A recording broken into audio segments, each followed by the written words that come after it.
ሰላም ጤና ይስጥልን የተወደዳችሁና የተከበራችሁ የእንዝርት ሚዲያ ቤተሰቦቻችን እንደምን ቆይታችኋል?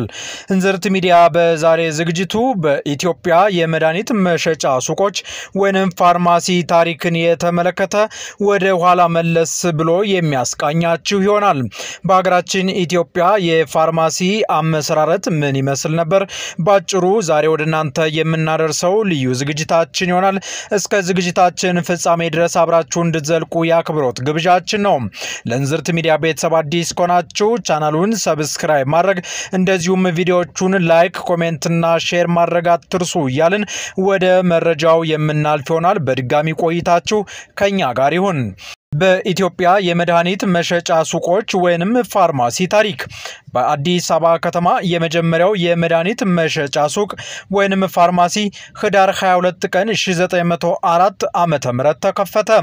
ስሙም ፋርማሲያ ላ ጆርጂያ ይባል ነበር። ይህንን ፋርማሲ የከፈተው ዶክተር መረብ ነበር። ስሙንም የሰየመው በእናት አገሩ በሶቪየት ጆርጂያ ስም እንደነበረ ታሪክ ይጽፋል። ፋርማሲው የተከፈተው ራስ መኮንን ጎዳና ላይ ሲሆን ቤቱ ያለበትን መሬት የተከራየው ደግሞ ገራሲሞስ ከሚባል ግሪካዊ እንደነበረም በታሪክ መዝገብ ተጽፎ ይገኛል።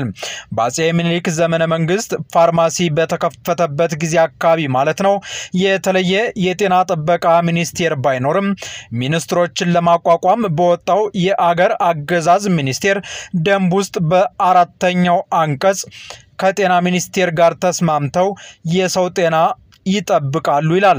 በዚያ ዘመን የጤና ሚኒስቴር ደንቡ ይወጣለት እንጂ የተለየ ሚኒስትር እንዳልተሾመለትም ይነገራል።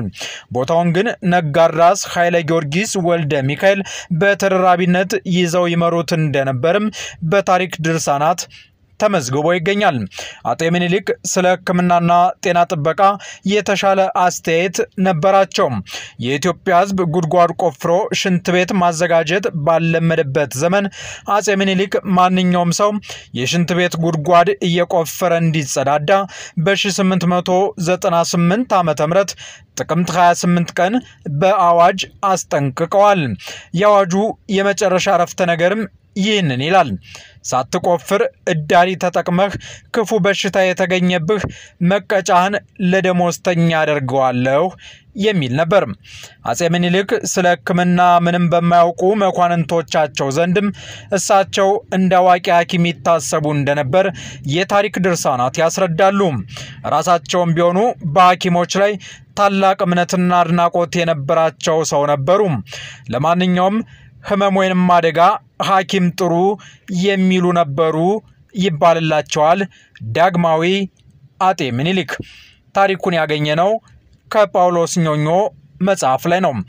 የተወደዳችሁና የተከበራችሁ የእንዝርት ሚዲያ ቤተሰቦቻችን ለዛሬ በልዩ ዝግጅት ወደ እናንተ ያደረስነው በኢትዮጵያ የመድኃኒት መሸጫ ሱቆች ወይንም ፋርማሲን ታሪክ አስመልክቶ ነበር።